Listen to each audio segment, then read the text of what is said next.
दोस्तों, बात उस समय की है जब मैं फर्स्ट ईयर में पढ़ता था। उस समय मेरे घर में बहुत सारे किराएदार लोग रहते थे। उन किराएदारों में से एक लड़की का नाम निशा था।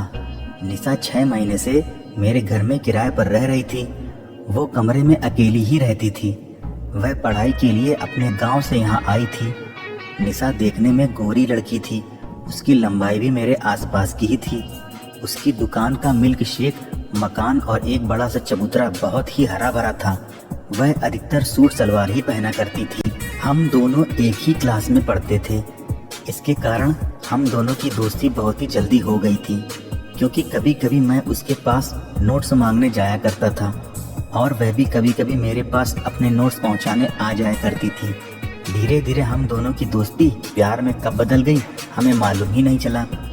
धीरे धीरे हम लोगों के बीच प्यार बढ़ने लगा। एक दिन मैं कॉपी मांगने उसके कमरे में गया। उस समय वह पढ़ाई कर रही थी। जब मैंने उससे कॉपी मांगी तो वह बोली, रुको थोड़ी देर में देती हूँ। और फिर मैं उसी के पास बैठ गया। हम दोनों बातें करने लगे। आज मुझे उस पर बहुत प्यार आ रहा था, इसलिए पता नहीं मेरे मन में क्या आया कि मैंने उसको बातों ही बातों में प्रपोज कर दिया। मुझे तो ऐसा लग रहा था कि कहीं वो मना ना कर दे, लेकिन उसने ऐसा नहीं किया।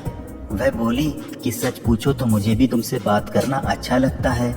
बस फिर क्या था, हम दोनों एक दूसरे के गले मिल गए। और फिर मैंने धीरे से उसकी दुकान का शटर ऊपर उठा दिया, जिससे उसकी दुकान में मिल्क शेक के भरे हुए 2 गिलास मुझे दिखने लगे। उसमें गुलाबी रंग की स्ट्रॉबेरी भी थी। और फिर मैंने दोनों मिल्क शेक को पीना शुरू कर दिया और साथ ही मैं उसकी दुकान को चेक भी कर रहा था। उसे भी काफ़ी अच्छा लगा कि उसके दुकान की बोनी हो गई है। और फिर वो भी मेरा साथ देने लगी और मुझे अपने हाथों से मिल्क शेक पिलाने लगी। और करीब 10 मिनट मिल्क शेक पीने के बाद मेरा कोबरा फन उठाने लगा।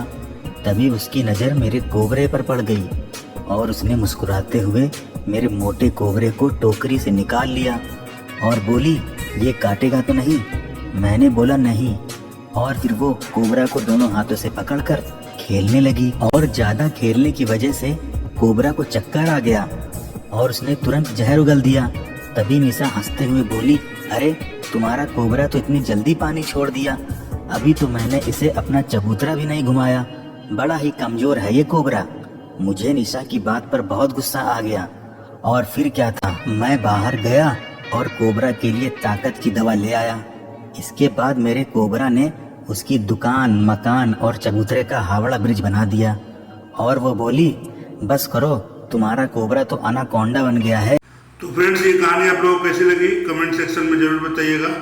अगर कहानी पसंद आई तो वीडियो को लाइक और चैनल को सब्सक्राइब जरूर करिएगा। मिलते हैं नेक्स्ट वीडियो में।